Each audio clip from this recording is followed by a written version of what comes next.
एक बार महर्षि गालव जब प्रातः सूर्यार्घ्य प्रदान कर रहे थे, उनकी अंजलि में आकाश मार्ग में जाते हुए चित्रसेन गंधर्व की थूकी हुई पीक गिर गई। मुनि को इससे बड़ा क्रोध आया।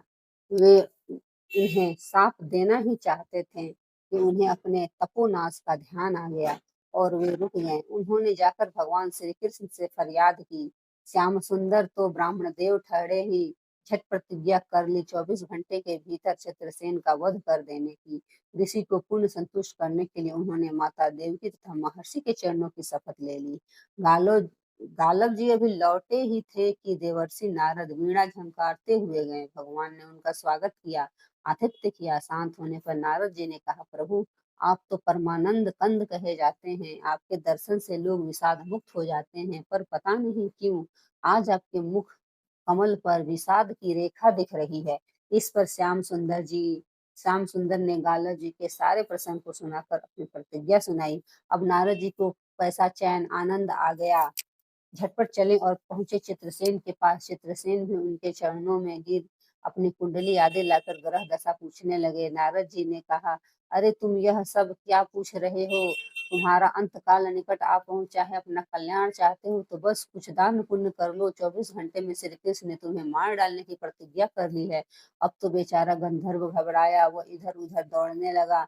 वह ब्रह्मधाम से पूरी इंद्र यम वरुण सभी के लोगों में दौड़ता फिरा, पर किसी ने उसे अपने यहाँ ठहरने तक नहीं दिया। श्री कृष्ण चतुरता कौन उधार ले।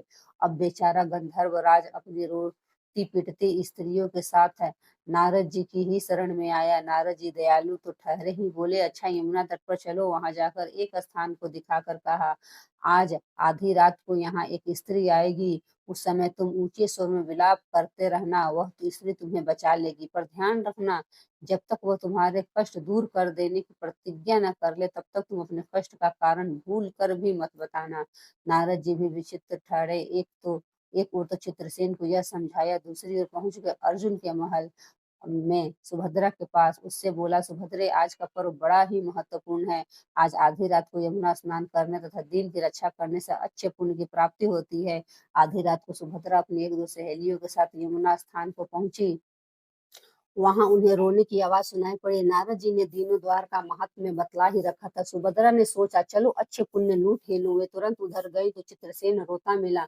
उन्होंने लाख पूछा, पर वह बिना प्रतिज्ञा के बतलाए ही नहीं। अंत में इनके प्रतिज्ञाबद्ध होने पर उसने स्थिति स्पष्ट की। अब तो यह सुनकर सुभद्रा बड़े धर्म संकट और असमंजस में पड़ गई। एक ओर श्री कृष्ण की प्रतिज्ञा, वह भी ब्राह्मण के ही लिए, दूसरी ओर अपनी प्रतिज्ञा। अंत में शरणागत त्राण का निश्चय करके वे उसे अपने साथ ले गईं। घर जाकर उन्होंने सारी परिस्थिति अर्जुन के सामने रखी।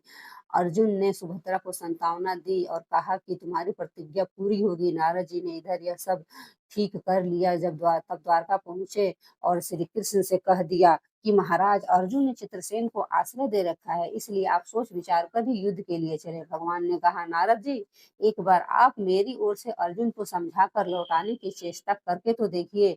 अब देवर्षि पुनः दौड़े हुए द्वारका से इंद्रप्रस्थ पहुंचे। अर्जुन ने सब सुनकर साफ कह दिया, यद्यपि मैं सब प्रकार से श्री कृष्ण की ही शरण हूँ और मेरे पास केवल उन्हीं का बल है, तथापि अब तो उनके दिए उपदेश छात्र धर्म के सभी विमुख न होने की बात पर ही दृढ़ हूँ। मैं उनके बल पर भी अपनी प्रतिज्ञा की रक्षा करूंगा। प्रतिज्ञा छोड़ने में तो वे ही सामर्थ्य हैं। दौड़ कर देवर्षि अब द्वारका आए और ज्यों का त्यों अर्जुन का वृत्तांत का सुनाया। अब क्या हो, युद्ध की तैयारी हुई। सभी यादव और पांडव रण क्षेत्र में पूरी सेना के साथ उपस्थित हुए। तुमुल युद्ध छिड़ गया, बड़ी घमासान लड़ाई हुई, पर कोई जीत नहीं सका। अंत में श्री कृष्ण ने सुदर्शन चक्र छोड़ा, अर्जुन ने पाशुपत पात्र छोड़ा दिया। प्रलय के लक्षण देखकर अर्जुन ने भगवान शंकर को स्मरण किया। उन्होंने दोनों शास्त्रों को मनाया। फिर वे भक्त वत्सल भगवान श्री कृष्ण के पास पहुंचे और कहने लगे, प्रभु राम सदा सेवक रुचि राखी, वेद पुराण लोक सब राखी। भक्तों की बात के आगे अपनी प्रतिज्ञा को भूल जाना तो आपका सहज स्वभाव है, इसकी तो आवृत्तियां हुई होगी। अब तो इस लीला को यहीं समाप्त कीजिए बाण समाप्त हो गए, प्रभु युद्ध से विरत हो गए। अर्जुन को गले लगाकर उन्होंने युद्ध श्रम से मुक्त किया, चित्रसेन को अभय किया। सब लोग धन्य धन्य कह उठे, पर गालों को यह बात अच्छी नहीं लगी। उन्होंने कहा, यह तो अच्छा मजाक रहा। स्वच्छ हृदय से ऋषि बोल उठे, लो मैं अपनी भक्ति शक्ति प्रकट करता हूँ, मैं कृष्ण अर्जुन सुभद्रा समेत चित्रसेन को जला डालता हूँ। पर बेचारे साधु ने ज्यों ही जल हाथ में लिया, सुभद्रा बोल उठी, मैं यदि कृष्ण की भक्त हूँ, अर्जुन के प्रति मेरा प्रतिपत्ति पूर्ण हो, तो यह जल ऋषि के हाथ से पृथ्वी पर ना गिरे। ऐसा ही हुआ। गालव बड़े लज्जित हुए, उन्होंने प्रभु को नमस्कार किया और वे अपने स्थान पर लौट गए। तदंतर सभी अपने अपने स्थान को पधारे। जय श्री कृष्ण दोस्तों, धन्यवाद।